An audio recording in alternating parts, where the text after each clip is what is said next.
Eh bien, bonjour et bienvenue dans ce nouveau vlog.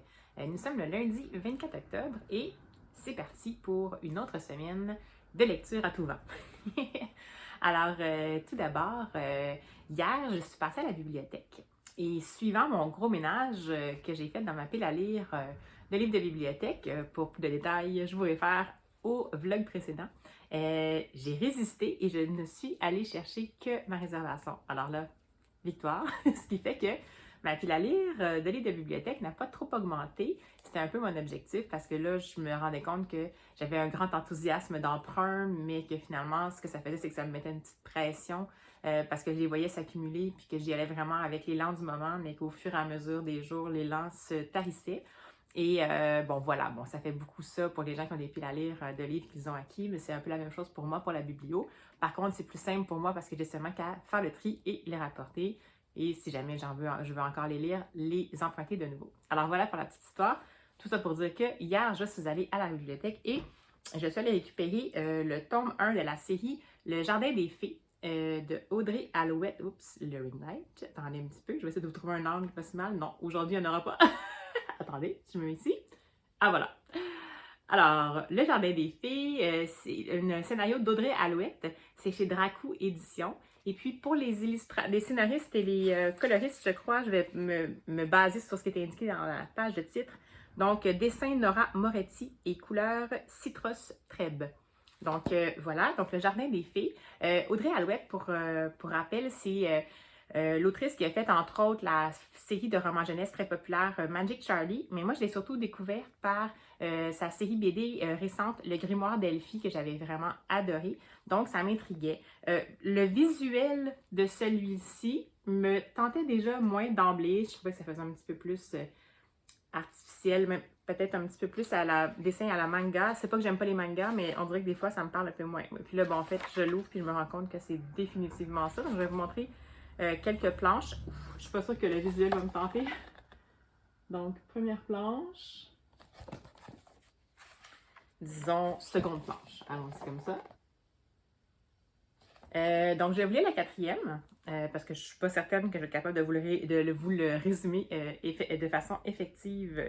De façon efficace. Ouf, lundi matin. C'est annoncé comme une enquête féerique à la croisée de Béatrix Potter, de l'affaire des fées de Cottingley et du jardin secret de F.H. Burnett. Donc, déjà en partant, moi, Béatrix Potter, puis F.H. Burnett pour le jardin secret, je trouve ça très chouette comme univers. Donc, c'est ça qui m'a un peu interpellée. Ensuite, dans la quatrième de couverture, ce qu'on nous indique, c'est 4 règles à suivre pour un jardin. Donc, je vous les lis. Règle numéro 1, le berger doit garder secrète l'existence des fées. Règle numéro 2, jamais il n'exigera de vœux, car chaque vœu tue la fée qui l'exauce. Règle numéro 3, il leur fournira des fleurs pour qu'elles conçoivent le miel qui soigne tous les maux. Règle numéro 4, pour cela, il ira sur les routes et un jour, il leur trouvera enfin un jardin. Donc voilà, un jardin, c'était la fin de la quatrième.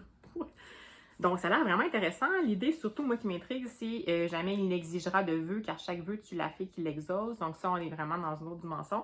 Fait que je pense vraiment que je vais passer par-dessus le fait que, d'emblée, à chaud, je déteste le visuel. Donc, no offense pour les gens qui l'ont fait. C'est un style particulier, ça leur appartient. Il y a plein de gens qui ça doit plaire. Moi, c'est vraiment pas mon genre de visuel. Mais la prémisse m'intrigue tellement que c'est sûr que je vais m'y plonger. Donc, voilà pour le jardin des fées. Je crois que je vais essayer de mettre des petits objectifs par semaine, mais des objectifs atteignables et que je vais essayer de réaliser parce que ça va me motiver. Donc, le jardin des fées, j'aimerais bien ça le lire cette semaine. Je vais quand même avoir des lectures audio de toute façon que je vais choisir pour la semaine pour mes déplacements. J'ai entre autres cette semaine beaucoup de déplacements à faire. Par contre, je vais peut-être essayer de me faire des petites lectures, soit de petites plaquettes et de romans ou de BD, romans graphiques ou BD. Donc, celui-ci, j'aimerais bien lire cette semaine. De même que, si vous avez vu le dernier vlog, vous savez de quoi je parle, Une femme en contre-jour de Gaël Josse, que c'est un livre de bibliothèque que j'ai depuis vraiment longtemps. Et c'est un récit biographique qui met en scène la photographe Viviane Meillard, qui est une photographe qui a vraiment existé et qui a eu une vie vraiment singulière. Puis ça m'a toujours fascinée. Puis ça fait, je pense, 6 semaines qui est dans ma pile à lire de livres empruntés à la Bibli. Puis là, je me suis dit, je vais donner une chance jusqu'au 1er novembre Donc voilà, 1er novembre, ça va être mardi prochain, donc il faudrait que je l'ai lu cette semaine. Donc voici mes 10 objectifs de la semaine. Je crois que c'est quand même réalisable, sans problème. Ensuite, je voulais vous dire un petit mot sur il y a 2 vlogs. Je vous ai parlé du fait que j'arrivais bientôt à atteindre mon objectif Goodreads. J'avais dit que c'est pas que je me faisais une pression avec ça, mais je trouvais ça quand même intéressant. Donc, pour cette année, j'avais déterminé que j'allais lire 222 livres. 2022, 222, c'était pas très original. Et puis, comme je vous expliquais, pour moi, des lectures, ce sont des lectures. Donc, il y en a qui font le tri pour leur Goodreads, il y en a qui mettent seulement les romans, qui excluent les bandes dessinées, les romans graphiques, les mangas, les albums jeunesse. De mon côté, je n'exclus rien, évidemment à l'exception des magazines. Puisque pour moi, une lecture est une lecture. Que je prenne, quand je vais lire un album jeunesse, je vais prendre le temps de le lire comme il faut. Je vais quand même découvrir un auteur, des créateurs ou créatrices. Je vais découvrir une histoire, je vais l'analyser aussi dans ma tête. Donc pour moi, la lecture, c'est peu importe le type de lecture que j'ai, il n'y a pas de vraie lecture comptabilisable et d'autres lectures non comptabilisées. Donc, voilà pour la petite histoire. Donc, pour mon Goodreads, j'avais ciblé 222 livres. C'est quelque chose que j'atteins absolument pas mal à chaque année parce que je lis quand même beaucoup aussi de romans graphiques et de mangas et d'albums. C'est pour cette raison-là que je mets un objectif si élevé. Sinon, réalistement, je ne pourrais pas lire 222 romans par année. Je le sais que je n'ai pas ce type de rythme de lecture-là en termes de romans. Donc, j'avais abordé ça. J'avais dit que je voulais essayer d'atteindre mon objectif avant la fin du vlog. Ça, c'est il y a 2 vlogs. Et je vous en ai pas reparlé. Alors, pour la petite histoire, j'ai réussi à atteindre mon objectif avant la fin de ce vlog-là. Et depuis, bien sûr, je l'ai dépassé. Donc, voilà, acclamation. Et puis, je me demandais si je l'augmentais ou pas, puis je ne l'augmenterai pas.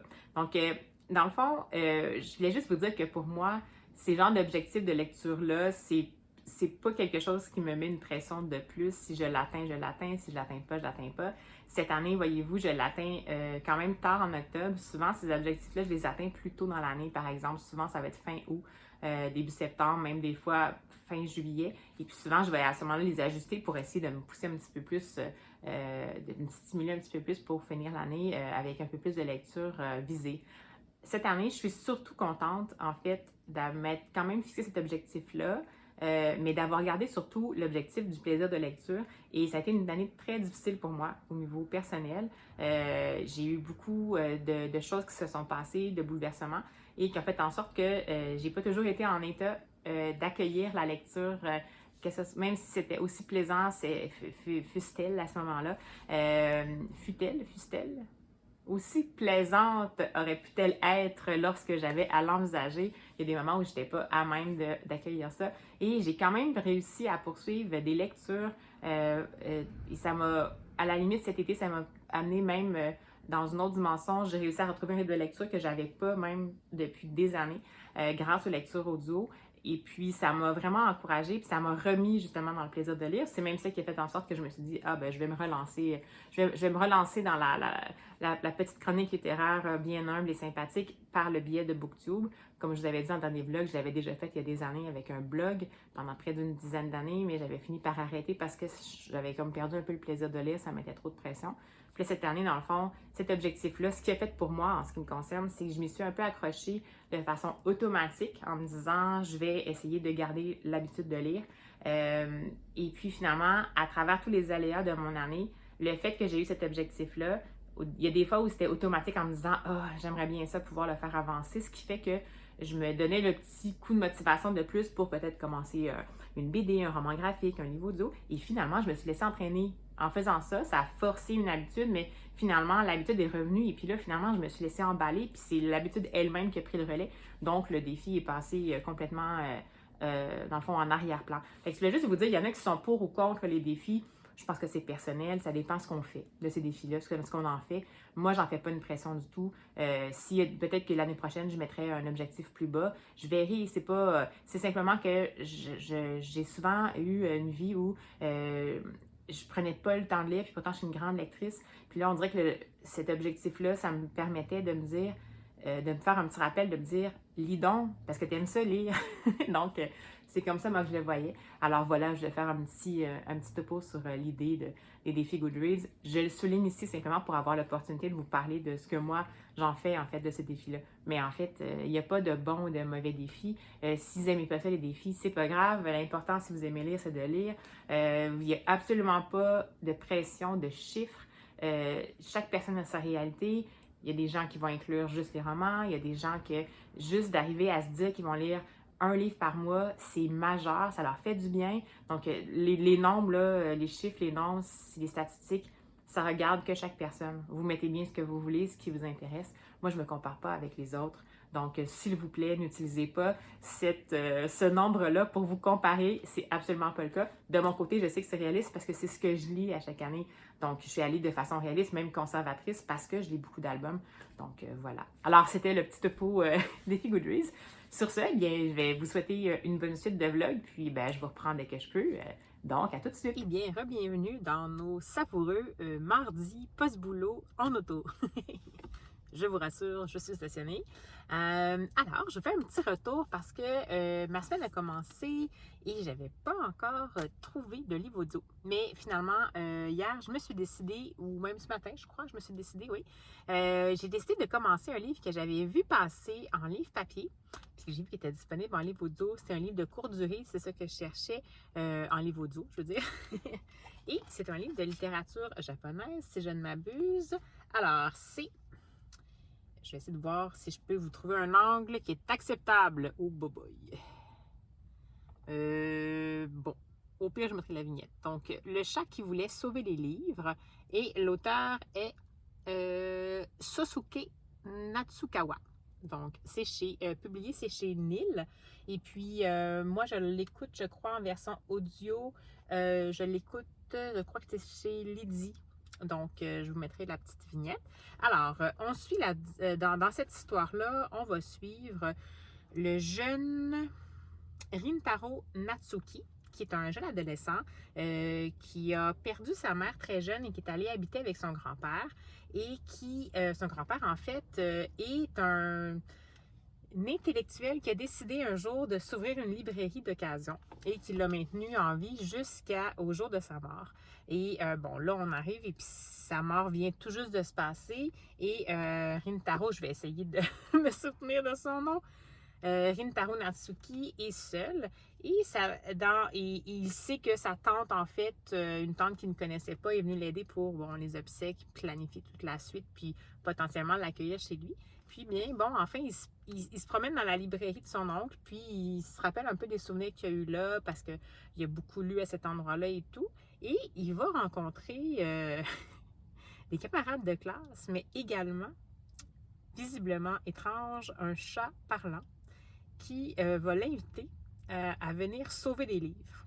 Donc, le titre, hein? Le chat qui voulait sauver des livres. On s'en sort pas. Donc voilà, je vous en dirai pas plus. Je suis rendue environ, je crois que j'ai fait 35 ou 38%, presque à la moitié du livre. Jusqu'à maintenant, de ce que je peux comprendre, c'est que ça se présente vraiment comme un roman initiatique. Ça me fait un peu penser à La bibliothèque des rêves secrets que j'avais déjà lu, qui est un peu le même principe, c'est-à-dire qu'on va partir de ce que je comprends, peut-être que ça a changé, mais de ce que je comprends, c'est qu'on part de la prémisse de ce jeune-là, de son deuil qu'il a à faire de son grand-père, de son histoire avec son lien avec les livres et de l'arrivée un peu en réalisme magique d'une espèce de chat qui semble concret, mais qui, j'imagine, est un symbole de quelque chose et qui veut l'amener à sauver des livres. Donc, on va le suivre. Là, je suis rendue à la deuxième, il appelle ça un dédale, donc dans un premier dédale et ensuite dans un second dédale. En gros, ça semble être des situations où son aide va être demandée par le chat de façon à ce qu'il puisse aider à sauver des collections de livres. Donc voilà, c'est ce que j'en sais. Ça me fait vraiment penser à la même structure que la bibliothèque des rêves secrets, c'est-à-dire qu'on a un cœur au départ, puis ensuite ça va être un peu la structure répétitive dans le fond pour chacun des chapitres ou chacune des parties, puis ça va amener le lecteur à réaliser certaines dimensions un peu plus philosophiques. Donc vraiment un roman initiatique de littérature japonaise. Jusqu'à maintenant, j'aime vraiment beaucoup. Donc, habituellement, les romans initiatiques, c'est pas ma tasse de thé. Mais là, celui-ci, je le trouve bien ficelé jusqu'à maintenant. Donc là, oui, il y a la structure répétitive. Est-ce que je vais finir par me lancer avant la fin? Peut-être. C'était ça qui m'était arrivé pour la bibliothèque des rêves secrets. J'avais comme adoré les 2 premières parties. Puis finalement, vers la fin, je m'étais vraiment sentie comme un petit peu lasse. Mais je pense pas. En tout cas, je vais voir. J'aime beaucoup la plume jusqu'à maintenant. C'est contemplatif, mais il y a quand même de l'action.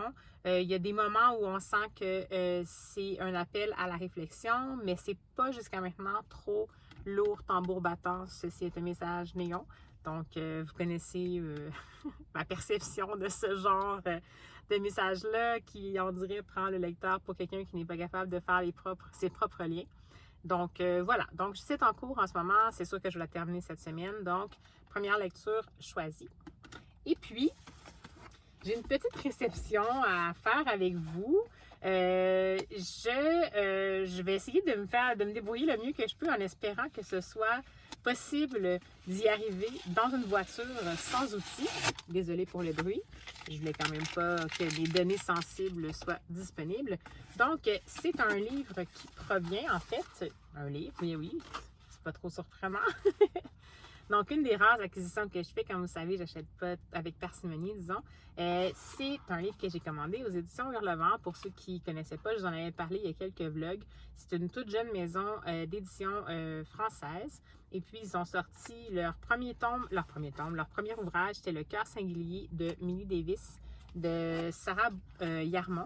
Et c'est leur deuxième ouvrage. Puis, je trouvais ça important de les soutenir parce que dans le fond, il se lance un peu dans... Je crois que dans celui-là, ça va être peut-être plus de la romance historique.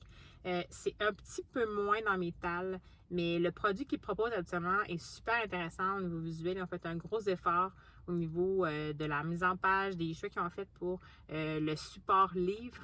Et puis, c'est une jeune maison d'édition. Je trouve ça tellement audacieux de nos jours de partir ce genre d'entreprise-là que j'ai trouvé ça important quand même de les soutenir, même si je suis de l'autre côté de l'océan. Alors, allons-y. Attention à vos oreilles pour le son. Je sais que des fois, c'est pas toujours agréable. Je vais essayer de le faire discrètement.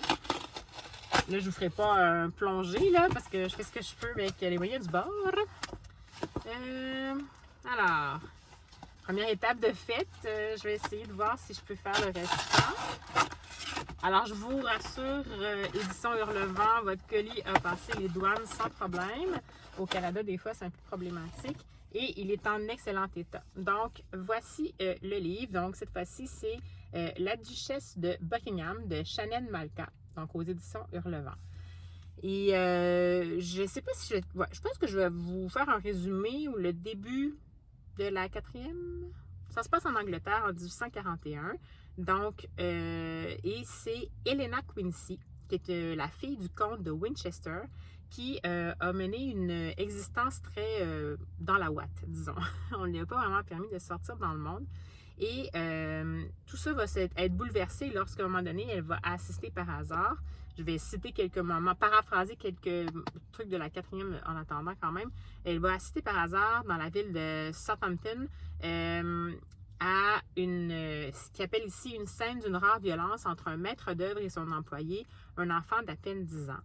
Puis cet événement-là va bouleverser la vie d'Helena parce qu'elle va comme prendre conscience soudainement qu'en dehors de sa vie cloisonnée et privilégiée, il y a des enfants qui sont obligés de faire du travail, sont traités vraiment pas très bien.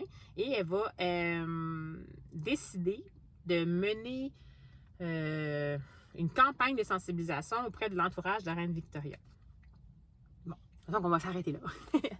Donc, comme toujours, c'est une des caractéristiques des livres des éditions Hurlevent, c'est qu'ils font des choix assez intéressants. Donc, en fait, un choix de couverture rigide, ce qui est pour un livre en français assez rare parce que c'est quand même un coût supplémentaire. Un visuel qui évoque un petit peu plus des vieux livres, donc avec un dos qui fait en sorte que ça donne l'impression que c'est une vieille édition et tout ça. À l'intérieur, eux, ils ont fait toujours le choix que ces livres-là puissent se lire et tenir comme ça ici, que les pages ne remontent pas ici, ce qui fait qu'on peut lire un livre comme ça, là, dans un stationnement, hein, n'est-ce pas? Sans problème. Regardez, avec seulement une main. On peut feuilleter ici, comme ça, avec facilité. Et ils ont également fait le choix de prendre une taille de police de caractère qui était quand même assez assez grosse, qui fait que c'est quand même très confortable pour la lecture. Celui-ci, c'est moins une grosse brique que le premier qui ont sorti comme œuvre. C'est un livre qui fait 460 pages, mais ça me plaît bien celui-là parce que ça se passe dans l'ère victorienne. Puis bon, je dois vous dire que je suis quand même sensible à tout ce qui est royauté britannique, même si c'est pas très original, puis même si pourtant de l'autre côté, au Canada en tout cas, en ce moment on vit une situation particulière suivant la mort de la reine Élisabeth II et l'arrivée en place du roi Charles III. Il y a un gros questionnement concernant la royauté, mais c'est pas grave. Personnellement, moi, j'aime bien lire ce genre d'histoire.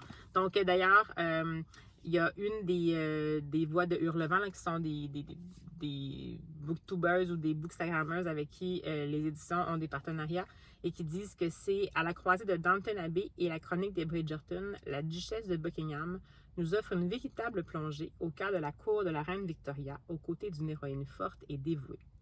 Bon, j'ai un petit peu peur que ce soit too much, mais on va voir.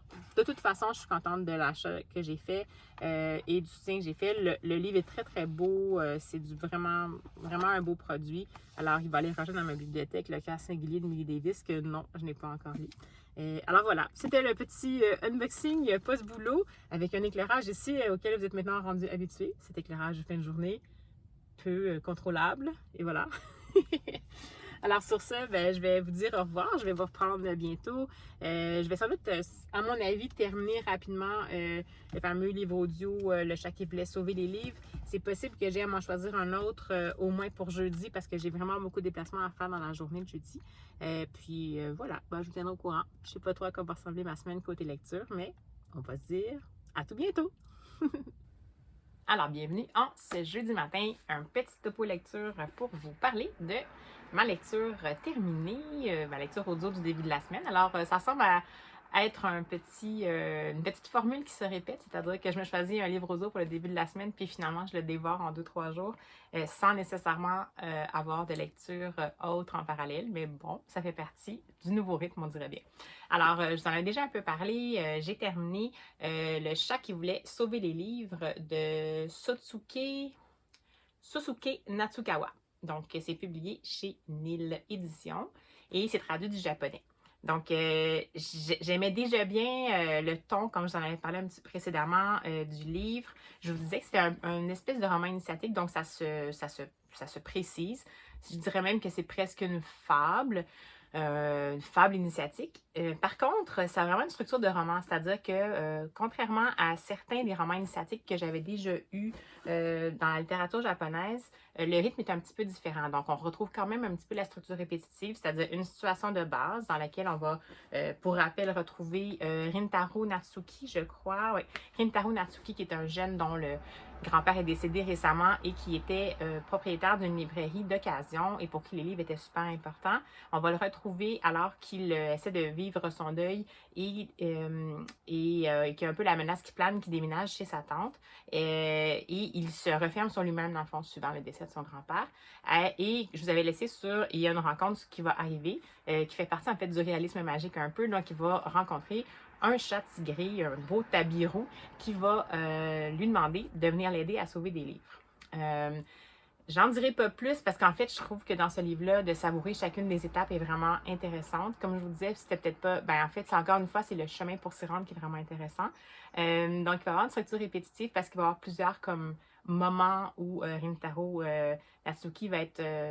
dans le fond, on va devoir se présenter pour essayer de sauver des livres et auprès de gens qui ont des perceptions très différentes de lui, des livres, donc de l'objet livre, de la littérature et tout ça. Et puis, il va y avoir une chute vraiment intéressante et prenante. La différence que je trouve avec certains romans initiatiques, c'est que, mis à part peut-être la fin, la toute fin, là, surtout la partie épilogue, où c'est un petit peu plus...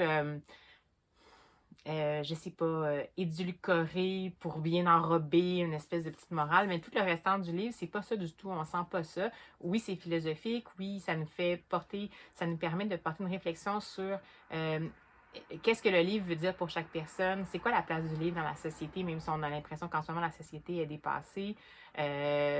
En même temps, l'émancipation de soi, comment on peut arriver à prendre sa place, le pouvoir de, pas le pouvoir, mais l'importance de la compassion dans la société. J'en dirai pas plus parce que sinon je ne vais pas vous divulgacher rien. Donc, c'est super intéressant. Ça m'a surprise parce que, comme je vous dis, habituellement, c'est pas le genre de forme littéraire qui m'intéresse le plus, mais celui-là, j'ai adoré, vraiment. Bon, c'est sûr que là, je l'ai lu en livre audio. Je vous dirais que la dernière fois que j'avais lu, je vous disais que je le comparais un peu à la Bibliothèque des rêves secrets. Et puis, je l'ai lu en papier. Celui-ci, je l'ai commencé à un moment donné en anglais, parce que la version française n'était pas encore sortie, et j'avais pas trop accroché dans les premières pages. Mais là, je l'ai lu en livre audio, puis je crois que ce type de roman-là, qui est un peu initiatique, surtout que dans celui-ci, il y avait un bon rythme, puis quand même des péripéties, puis ça faisait en sorte qu'on avait vraiment envie de savoir qu'est-ce qui allait se passer. Je crois que ça gagne à être lu en livre audio, parce que c'est encore plus intéressant de se faire raconter, dans le fond, un roman initiatique ou une fable philosophique. Je trouve que ça ajoute. Et puis le narrateur de cette version-là, c'était chez Lizzie, je crois, là, je ne suis pas certaine, était vraiment, vraiment, vraiment intéressant. Il était tout en sobriété, mais en même temps, il faisait quand même des voix très distinctes entre chacun des personnages, ce qui fait qu'on se retrouvait facilement. Donc, je vous dis, ça a été...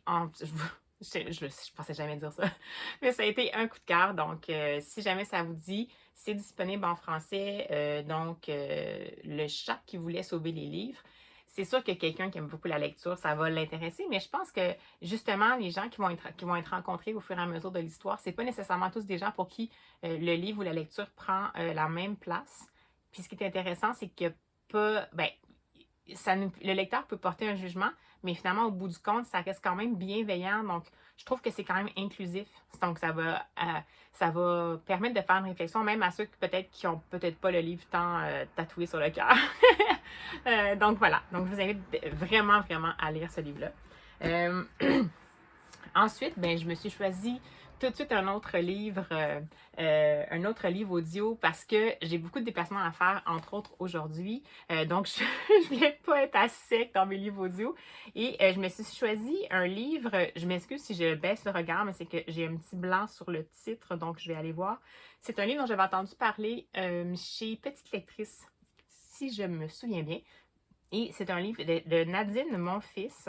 C'est le premier d'une série de ce que je comprends, c'est un principe de cozy mystery, mais en même temps, je crois que de ce que je peux entendre jusqu'à maintenant, c'est vraiment un principe de cozy mystery parce qu'en fait, les personnages ne se prennent pas trop au sérieux. Donc, je pense que ça rencontre vraiment plusieurs des critères de cozy mystery. Donc, l'enquête est menée pas par des professionnels, donc c'est vraiment par des amateurs. Et il y a beaucoup d'humour, puis ce ne sont pas des personnages qui se prennent au sérieux, mais il y a quand même une enquête.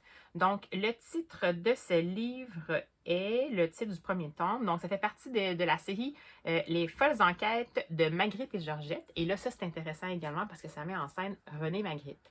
Oui, oui, René Magritte, le peintre. Donc, ça va être lui le personnage principal, lui et sa femme Georgette. Donc, on va les suivre. C'est super intéressant parce que ça permet aussi de voir un autre point de vue de l'artiste. Donc, René Magritte, de la façon dont c'est mis en scène, évidemment, dans ce livre-là, ne va pas avoir le cliché typique de l'artiste qui se croit et qui est renfermé sur lui-même et qui ne faut pas déranger. C'est plutôt un amateur de romans policiers et quelqu'un de très curieux de la vie qui s'épivarde autour de lui. Donc, premier tome des folles enquêtes de Magritte et Georgette. Le titre du premier tome, c'est Nom d'une pipe. Donc, je vais vous mettre la petite vignette. Et puis ensuite, il y en a plusieurs autres. Dans ce livre-là, on va donc retrouver, c'est sûr, la mise en place un peu des personnages. Donc, c'est sûr que là, le début est un petit peu plus lent là, parce qu'on va apprendre à découvrir, bon, qui est René Magritte et qui est Georgette et comment ils vont pouvoir être intégrés dans l'histoire. Mais ce qui est intéressant, c'est que jusqu'à maintenant, il y a des alternances entre les points de vue. Donc, on va suivre Magritte. On va également suivre, je ne vous donnerai pas le nom, mais on va également suivre le point de vue de la première victime. En tout cas, je ne sais pas s'il y en aura d'autres, mais de la première victime, qui évidemment ne se doute pas qu'elle sera une victime, mais que nous, comme lecteurs, on se dit ça sent pas bon. Donc c'est super intéressant, je trouve, ça varie les points de vue. Puis, ben là, voyez-vous, je suis à peu près à j'approche à peu près du 5e du livre. Puis là, ben, dans le fond, c'est ça. Il y a eu le meurtre. On comprend rapidement comment René, Magritte et Georgette vont pouvoir être impliqués là-dedans.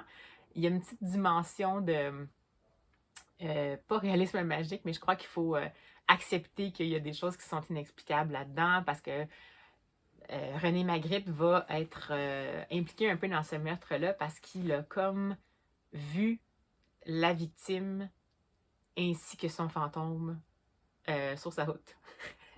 Donc, c'est pour vous donner une idée.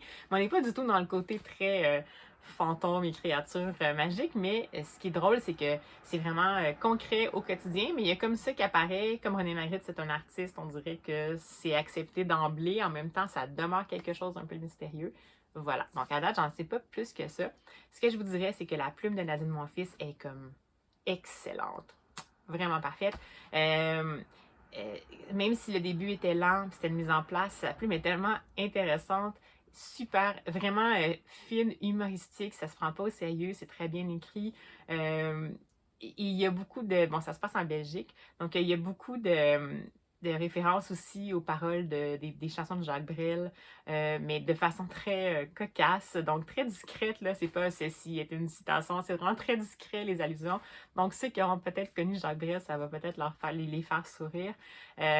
Donc je trouve ça vraiment intéressant, donc l'endroit où ça se passe, comment les personnages sont développés, chaque personnage est bien construit jusqu'à maintenant, on comprend bien les tempéraments, et après la mise en place, l'action a l'air de débouler, mais en même temps, c'est pas nécessairement un roman, une enquête où l'action déboule en continu. Il y a beaucoup de moments où on est justement, on va suivre le point de vue de chacun des personnages. Et puis, mais comme la plume de l'autrice est vraiment intéressante, puis est savoureuse, ben en fait, ça ne me dérange pas qu'il n'y ait pas nécessairement une péripétie à toutes les demi-pages. Donc voilà. Jusqu'à maintenant, je ne sais pas si ça va se poursuivre, mais c'est un excellent choix. Alors, je vous en reparlerai. Je vais bien entendu m'assurer de l'avoir terminé pour la fin de ce vlog-ci, mais c'est même pas juste parce qu'il faut, c'est parce qu'en fait, je serais pas vraiment capable de ne pas le terminer et de ne pas savoir qu'est-ce qui va se passer. Ensuite, je sais pas comment va se dérouler le restant de ma semaine, mais je suis quand même en train de terminer pas mal. En fait, ben là, je sais pas si vous voyez, ouais, c'est la partie ici qui me reste en haut. Le fameux Revenge of the Librarians. Donc, que je lis encore une fois en livre de chevet et je vous confirme que c'est la seule façon, je crois, d'en profiter. Donc, vous pouvez le lire tout d'un coup, mais c'est un colligé de différentes bandes faites par Tom Gold qui sont liées de près ou de loin au milieu du livre. Donc, c'est sûr que si vous les lisez tout d'un coup, comme n'importe quel recueil, il y en a peut-être qui vont moins vous plaire, tandis que si vous y allez en grappillant quelques planches quand ça vous tente, ben, vous allez avoir plus de chances justement d'en profiter puis de peut-être tomber sur un peu plus de coups de cœur sans nécessairement que le sujet vous tanne ou quelque chose comme ça. Donc, jusqu'à maintenant, c'est toujours aussi bien fait. Je retrouve le Tom Gold de Des Bonjours. Il y a plein de petits clins d'œil, autant au milieu du livre que de la littérature, que du contexte actuel. Ça a été fait récemment, là. Donc, il y a quelques petites pointes qui font référence un petit peu à la pandémie, mais c'est pas très présent, mais on le voit quand même. Donc, je vous confirmerai ça, mais ça, c'est sûr que je vais le finir avant la fin de la semaine. Donc, je vous donnerai mon avis final lorsque je l'aurai terminé. Et enfin, si vous souvenez bien, au début, je vous avais dit cette semaine que j'aimerais lire le premier tome de Le Jardin des Fées, donc la BD que je suis allée emprunter la semaine dernière, que j'ai pas sous la main, en fait, qui est là. Mais je suis un petit peu la flemme, donc je vais vous la montrer là. J'aimerais ça le lire, ça, je pense que ça va se faire quand même bien en fin de semaine.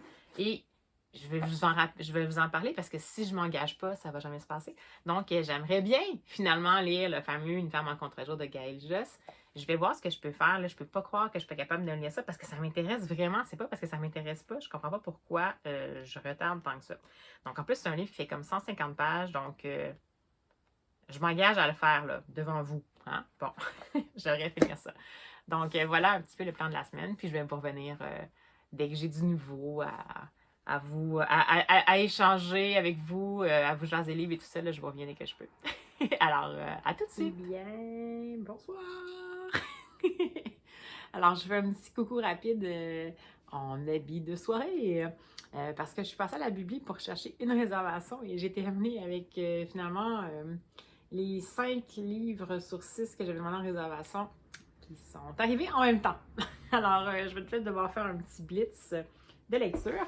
Donc, je voulais vous les présenter rapidement.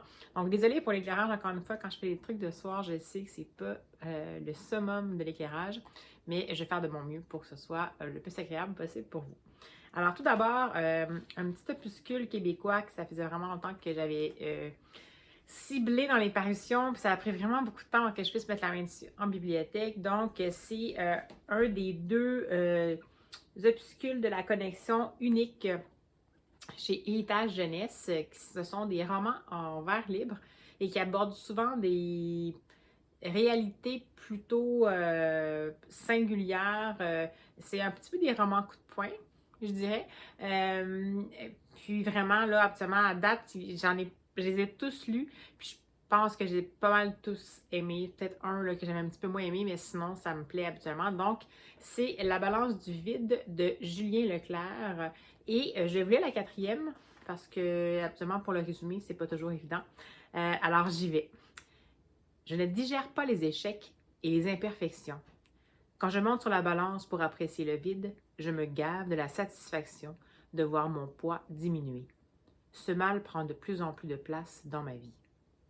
Alors, je ne savais pas que c'était ça, mais là, j'en déduis que c'est quelqu'un qui potentiellement, ça va aborder les troubles alimentaires.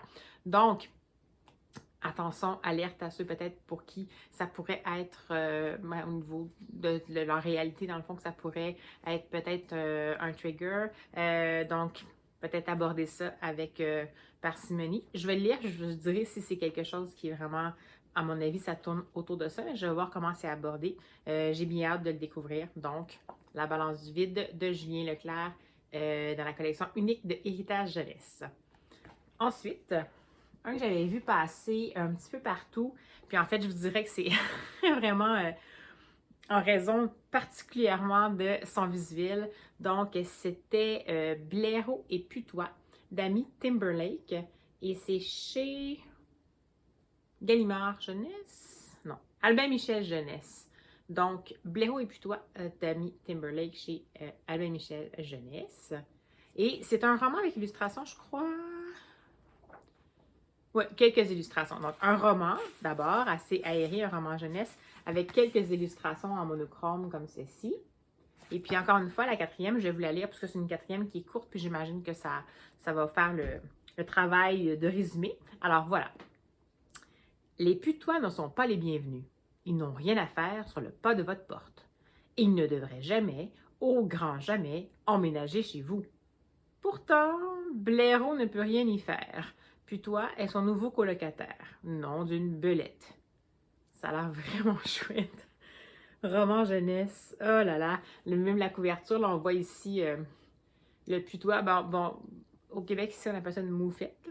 Mais bon, enfin, c'est européen, j'imagine. Ou c'est une traduction française, parce qu'Amy Timberlake, ça doit être anglophone. Oui, c'est américain. Donc, traduit de l'anglais États-Unis par Anne Léonard. Donc, de notre côté ici de l'Atlantique, ça s'appelle une moufette, n'est-ce pas? Mais c'est en France, peut-être que c'est putois. Et j'ai pas vu, mais en fait, c'est pour ça que j'aimais le visuel. C'est parce que c'est illustré par John Klassen. Donc, si vous ne connaissez pas John Klassen, qu'attendez-vous? Je sais pas quoi vous dire, mais il y en a tellement... tous les livres de John Klassen, je les ai tous aimés. C'est des albums jeunesse habituellement.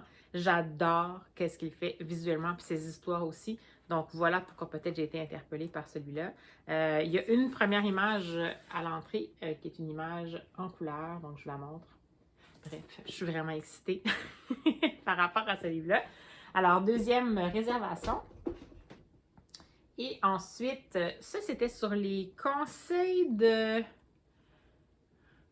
pas les conseils, mais en fait, j'ai vu, je crois, chez Rêve ta vie en lecteur, je crois. Donc, c'était La fille venue de la mer. C'est de Molly Knox Ostertag et c'est traduit chez Scholastique. C'est celle qui avait fait la série Le garçon sorcière, si jamais vous avez vu passer ça. Dans celui-ci, en fait, on va aborder l'orientation sexuelle, entre autres, je crois. Morgane, âgée de 15 ans, a un secret. Elle a hâte de quitter la petite île parfaite où elle vit. Elle veut finir l'école secondaire au plus vite et partir le plus loin possible de sa mère divorcée et triste, de son petit frère imprévisible et de son groupe d'amis qui ne la connaissent pas du tout. Car le plus grand secret de Morgane est qu'elle a beaucoup de secrets, dont son désir d'embrasser des filles. J'en dirai pas plus. Je sais que ça a rapport avec la fille venue de la mer, là, je crois que c'est comme un personnage féminin qui apparaît dans sa vie et qui, dans le fond, qui va faire en sorte qu'il va être un peu un déclencheur pour, je crois, qu'elle assume son orientation sexuelle. Ça va l'air vraiment bien. Je crois que c'est écrit et illustré par cette autrice-là. Je vois pas d'illustrateur, donc ça doit. Molly Knox Ostertag, mise en couleur par Martha Layo. Mais sinon, oui, donc ça serait texte et illustration. Donc, je vais peut-être vous mettre quelques planches. Ça me fait un peu penser à. Voyons. Telgemeier, oui. Reina Telgemeier, comme peut-être comme visuel. C'est dans les mêmes formats de toute façon chez Scholastic. C'est des formats. Voilà, donc ça m'intrigue bien. En raison du sujet que ça aborde, puis le côté, je sais pas, tout m'intriguait là-dedans. C'est un petit peu plus. Le visuel est un peu moins intéressant pour moi, je trouve, mais c'est quand même dynamique. Puis je crois que, étant donné le public que ça cible, c'est tout à fait approprié. Donc voici pour le troisième.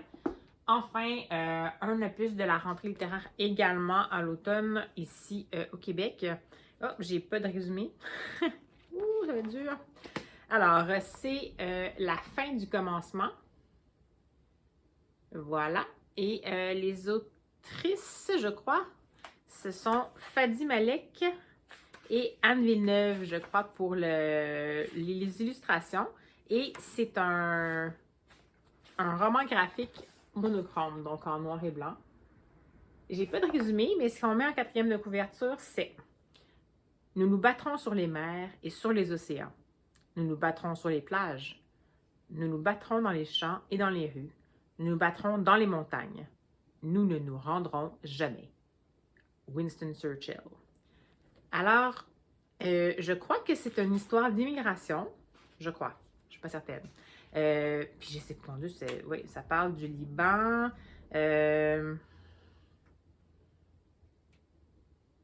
Ouais, en fait, je suis bien intriguée, mon Dieu. J'ai pas d'autres informations. Je vous en redonnerai d'autres peut-être d'ici la fin du vlog, mais en fait, ça m'avait vraiment intéressé parce que j'aime beaucoup Anne Villeneuve. Au niveau, comme son trait visuel, je l'aime beaucoup. Puis le sujet m'avait interpellée. Puis bon, c'était chez, je sais pas c'est chez qui, chez Nouvelle Adresse, qui est une maison, une grande édition que j'aime beaucoup. En fait, Nouvelle Adresse, c'est une collection de chez Front Froid. Puis si vous ne connaissez pas les maisons d'édition Front Froid, c'est assez intéressant également. Donc, la fin du commencement de Fadi, voyons ma mémoire d'écureuil, Fadi Malek et Anne Villeneuve chez Nouvelle Adresse Front Froid. Et enfin, une autre parution, de chez Front Froid, tiens, étrange, qui était paru également cet automne. Je ne sais pas si j'ai plus d'informations sur le résumé. Non. Donc, c'est parfois, pardon pour l'Halloween Light, Parfois les lacs brûlent de Geneviève Biguet, et c'est chez Front Froid. Cette fois-ci, j'ai une quatrième de couverture. À Rivière-au-Corbeau, une légende veut que lorsque le lac, je recommence.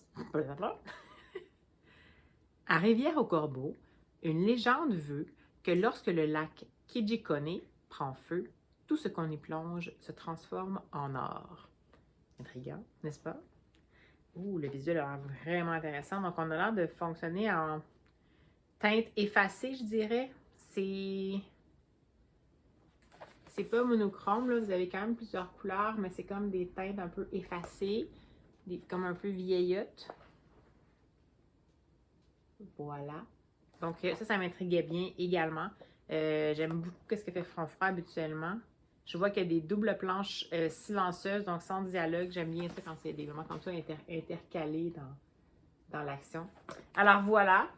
Donc, je vais avoir du boulot sur la planche. Je suis toujours en train de poursuivre le fameux premier tome des folles enquêtes de Marguerite et Georgette, nom d'une pipe. Et jusqu'à maintenant, j'adore vraiment. C'est une enquête, un cozy mystery, mais c'est vraiment tellement bien développé. La plume est complètement loufoque, elle se prend pas du tout au sérieux, c'est fin, tout est comme vraiment bien travaillé. Puis là, bon, en fait, je vous disais que ça évoquait un peu Jacques Brel discrètement, mais là, on est rendu avec Jacques Brel dans l'histoire. Donc, comme personnage. Alors, c'est plus très discret. Mais j'en dis pas plus. Je maintiens que je crois que Jacques Brel a quand même un lien assez intéressant. Euh, on sent un peu venir les choses, mais en même temps, ce qui est important, on dirait vraiment que c'est la manière dont c'est raconté. Donc, je demeure complètement pour le moment sous le charme de cet opus-là. Je crois qu'il me reste pas beaucoup. En fait, je pense qu'il me reste 2 heures sur 7 heures. Donc, ça achève. Puis, en fait, j'ai plus beaucoup de déplacements à faire d'ici dimanche, mais je ne sais même pas si je vais être capable d'attendre dans les prochains déplacements. Je l'ai emprunté en livre numérique au cas. Parce que ça se peut que ça me tente de le transférer sur ma liseuse puis de le finir tout simplement. Par contre, le narrateur est vraiment intéressant. Il fait comme toutes les voix. Je dois vous dire par contre aussi qu'il y a beaucoup... ça se passe en Belgique. Et puis, on assume à fond le fait que ça se passe en Belgique. Donc, il y a beaucoup d'argot que je présume être de l'argot belge. Si jamais il y a des gens parmi vous qui sont belges et si vous l'avez lu puis que vous me dites que c'est complètement loufoque, que ce soit, qu'on associe ça à l'argot belge, alors je suis désolée. Mais mettons de mon point de vue outre-Atlantique, ça me semble être un gros travail d'argot, d'expression typique. On fait beaucoup référence au nom de plats typiques. Est-ce qu'on joue beaucoup sur le caricatural? Peut-être, c'est possible. Puis les personnages sont quand même caricaturaux, il faut le dire. Mais bon, enfin, c'est sûr qu'il y a ça. Donc, il y a des moments où des fois, je comprends pas. Mais c'est pas long. Je veux dire, c'est juste que c'est des petites expressions. Et puis, bon, ben moi, je suis habituée à, je sais pas, contourner les situations puis comprendre par le contexte. Donc, il n'y a pas du tout de problème. Mais je voulais juste vous dire quand même que ça se passe très clairement en Belgique. Alors, ne soyez pas surpris. Ils ont assumé ça autant dans le contexte, dans les lieux, les noms de personnages, la façon de parler des gens. Puis avec la narration, ben, c'est encore plus flagrant parce que le narrateur, en fait, prend les accents. Donc, voilà. Alors, sur ce, j'entends mon félin qui hurle sa vie, sans doute pour que je lui donne des croquettes.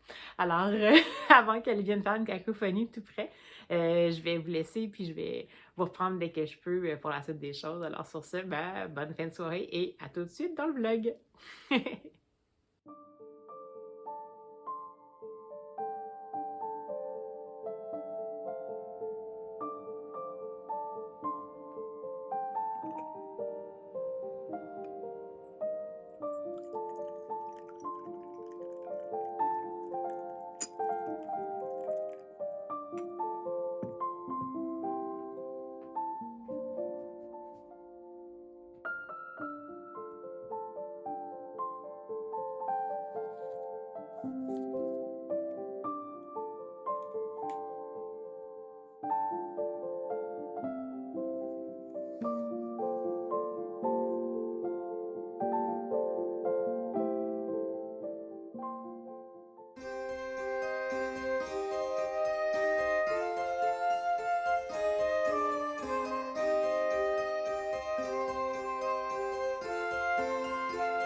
Eh bien, bon dimanche. Me revoici pour un petit topo lecture. Je me suis un petit peu activée dans les dernières journées. Non, j'ai juste terminé plein de trucs.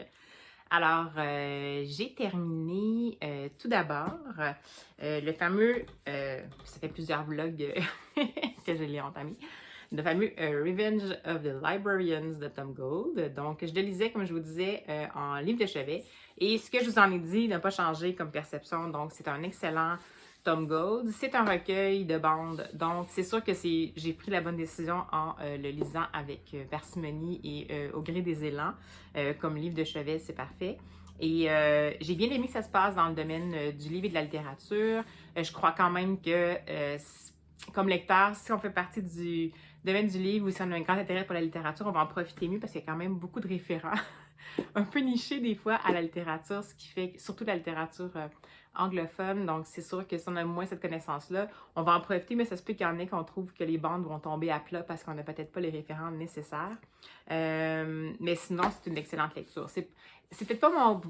Malheureusement, parce que c'est un sujet qui m'intéresse, c'est pas mon Tom Gold préféré en termes de recueil, mais j'ai vraiment beaucoup aimé. Il y a des bonnes petites pépites. Par contre, j'ai quand même trouvé qu'il y avait un équilibre de mon côté, en tout cas. J'ai eu beaucoup de bonnes expériences pour les bandes, mais j'ai quand même eu certaines qui tombaient quand même vraiment à plat, puis je pense pas que c'était par manque de connaissances de référents. Donc voilà. Mais bien contente de l'avoir lu et bien contente de l'avoir dans ma bibliothèque à la maison. Alors voici pour ce fameux Tom Gold.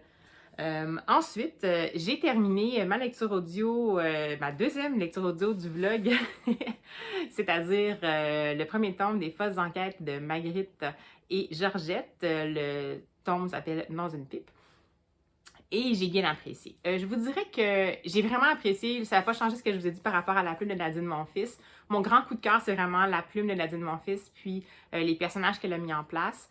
Le fait que la Belgique soit un personnage en soi également dans cette série-là, parce que c'est vraiment omniprésent. Et puis, ben, l'autrice, c'est une autrice belge, donc ça va, c'est pas quelqu'un qui a essayé de faire genre en utilisant ces expressions-là, puis ces contextes-là, puis ces référents-là. J'ai bien aimé l'enquête également. C'est totalement atypique. En effet, c'est vraiment un cozy mystery parce que ça a vraiment toutes les caractéristiques. Ce sont deux enquêteurs amateurs, donc Marguerite et sa femme. La police est toujours un peu dans le champ, comme c'est souvent le cas dans les cozy mystery. Il y a énormément d'humour, à la limite un peu d'humour noir, parce que bien sûr, de l'humour dans une enquête où il y a des meurtres, c'est toujours un peu sur la limite. Donc, tout ça, ça m'a vraiment plu. Le seul moment que j'ai eu un peu plus de difficulté, c'est vers peut-être le dernier quart. On rencontre un personnage dans l'intrigue et il est décrit... Il est décrit par l'autrice ainsi que par les deux personnages principaux, donc autant le personnage masculin que féminin, par rapport à ses caractéristiques physiques. Et c'est quelqu'un qui est, qui visiblement souffre d'embonpoint, puis il a voyons, je vais le dire, une apparence plutôt moche. Elle n'a pas été gâtée par la vie, disons, en termes d'apparence physique. Puis je sais que c'est sans doute... En fait, là-dedans, tout est très caricatural. Donc, c'est vraiment ha ha ha, grosse joke. Tu sais, peut être un petit peu, mais en même temps, il y a quand même un peu de subtilité dans l'ensemble du roman. Mais dans ce côté-là, j'ai comme trouvé que ça avait comme un peu dépassé la limite du lourdeau versus le douteux. Je suis certaine que l'autrice aurait pu décrire ce personnage-là autrement, puis on aurait quand même bien compris le principe. Là, on dirait qu'il y a comme eu un petit peu d'acharnement. Bon, là, je ne partirai pas en campagne. Bon, je pense pas que c'est de la grossophobie, honnêtement. Mais je veux dire, ça reste quand même que ça m'a un petit peu dérangé quand même. Mais globalement, je pense quand même que je vais lire sans doute les autres enquêtes avec peut-être un petit peu d'espace entre les deux parce que j'aime vraiment beaucoup les personnages principaux. C'est sûr que si je retrouve ce type de caractéristiques-là dans les prochains tomes, puis que ça prend de plus en plus de place dans le roman, ça risque de me démotiver un peu à les lire parce que c'est quelque chose que j'apprécie pas. Donc, mais sinon, là, globalement, vraiment, la voix de Nadine Monfils, je pense que je vais essayer de découvrir peut-être ses autres titres qu'elle a écrits parce que j'adore sa plume. Je pense que je l'avais déjà lu, mais dans un autre type de littérature. Donc, ça a été, je dirais pas un coup de cœur, mais ça a été une belle découverte, malgré les quelques petits bémols, mais une très belle découverte en termes de cozy mystery. Donc, voilà, super contente d'avoir pu lire ça. Ensuite, je me suis tenue à au moins un de mes deux objectifs de la semaine qui était de lire le premier tome de Le Jardin des Fées, Bergère des Fées. C'est d'Audrey Alouette et c'est, je me rappelle jamais du nom des autres créateurs, je m'excuse. C'est scénarisé pas scénarisé par contre, pardon, les illustrations sont de Nora Moretti et les couleurs de Citros Treb. Et c'est publié chez Dracou. Donc, écoutez. Je vous avais dit au départ, quand je l'ai présenté, que je n'étais pas sûre pour le visuel et je vous confirme que le visuel, pour moi, ça l'a pas fait. Je dis pas qu'il est mal fait, ce visuel-là. Ça a une petite saveur un peu manga-esque dans dans les planches régulières. Et moi, personnellement, ça m'a pas donné vraiment envie. J'ai pas eu l'impression que c'est comme ça que j'aurais représenté les personnages. J'aurais vraiment vu un type d'illustration différent par rapport à ça. Presque peut-être comme, je sais pas moi, peut-être du type les carnets de cerises. Je ne sais pas trop. Mais par contre, c'est quand même alterné. Les bandes en fait régulières. Je vais quand même vous en remontrer là, pour vous montrer un peu le type d'illustration. Donc, les bandes régulières sont alternées avec des pages je vous en dirai pas trop, mais d'un genre de journal.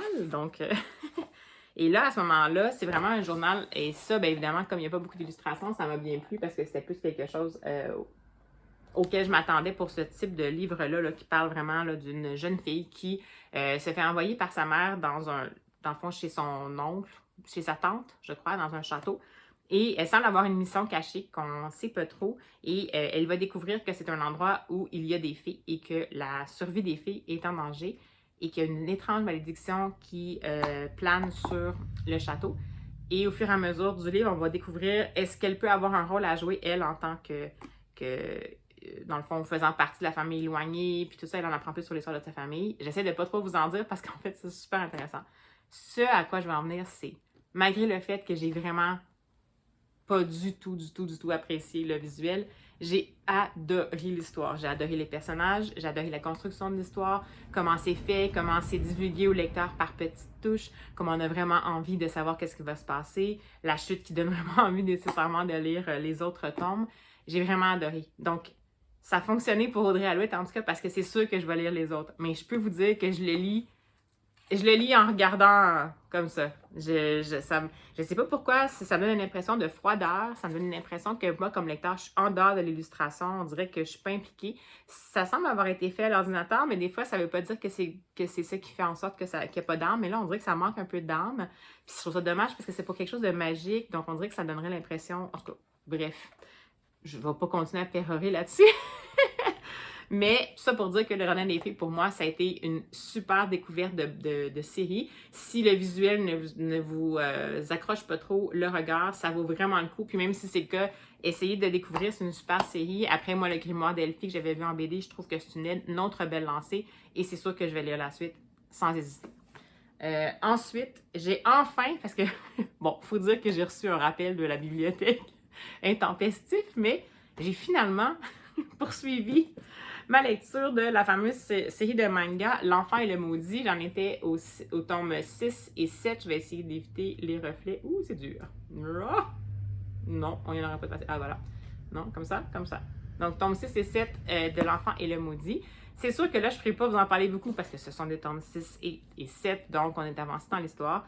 Mais pour rappel, on est dans un monde où il y a des gens qui habitent à l'intérieur d'un royaume et qui doivent se protéger d'une malédiction qui sévit à l'extérieur. Donc, les gens qui ont cette malédiction-là sont maudits et finissent par se transformer en créatures affreuses et contaminer les autres et puis finalement se transformer en arbre, disparaître en fait.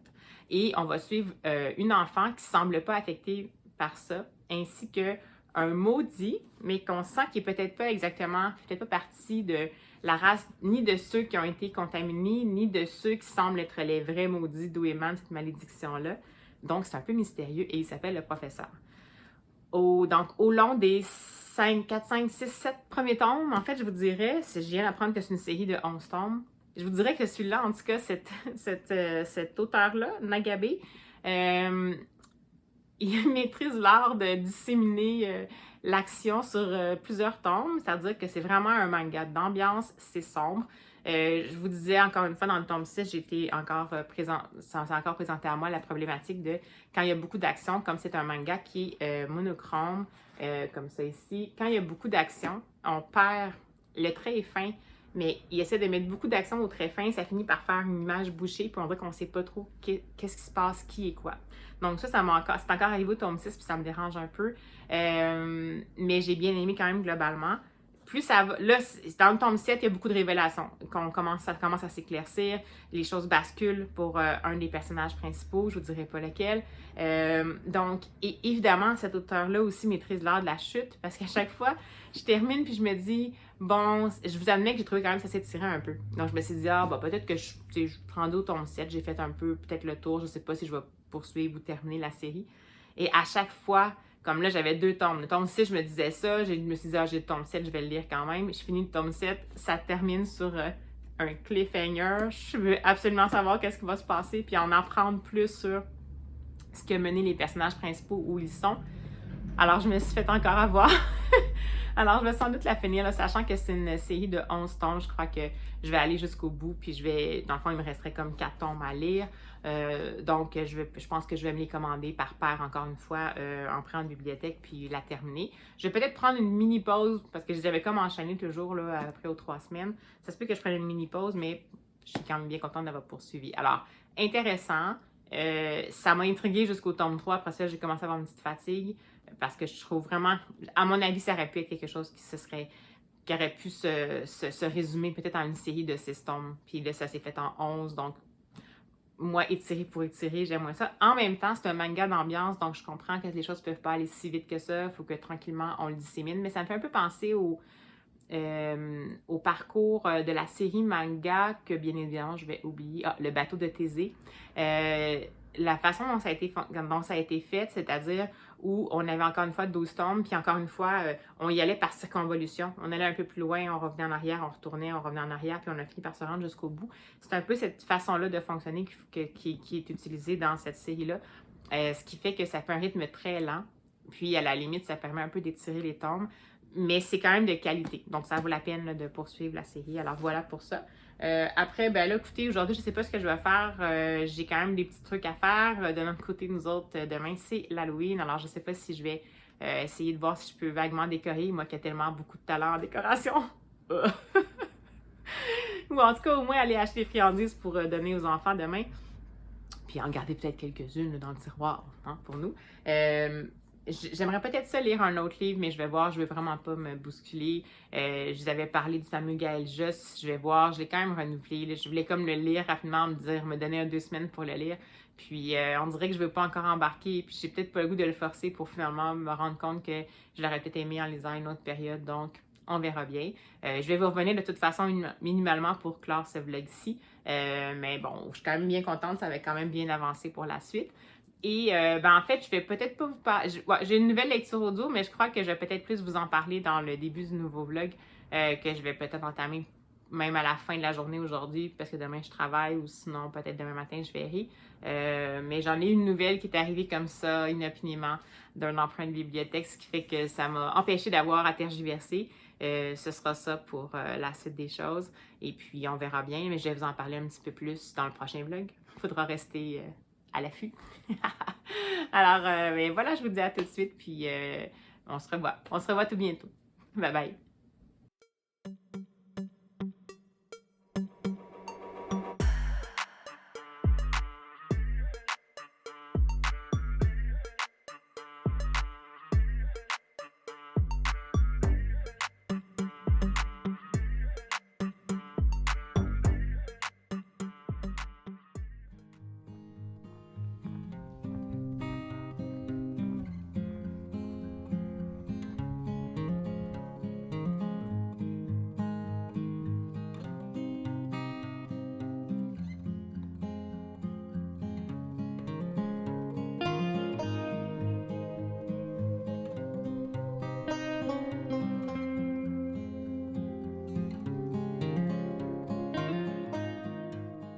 Hey bien le bonjour, je vous retrouve en cette fin de dimanche avec un temps sublime. En fait, finalement, je vous retrouve pour clore le vlog, puisque bon, après mes courses et puis les petits préparatifs d'Halloween pour les courageux qui vont affronter la pluie de demain soir. Pauvres petits déguisés. Bien, je pense que je ne commencerai pas de nouvelles lectures, bien que c'est un secret, mais j'ai déjà commencé mon nouveau livre audio. Cela dit, je vais vous en parler dans le prochain vlog, alors restez à l'affût, comme je vous disais.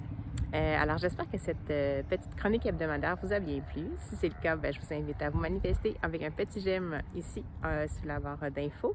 De cette manière-là, ça va me permettre d'avoir un peu de soutien pour les algorithmes YouTube.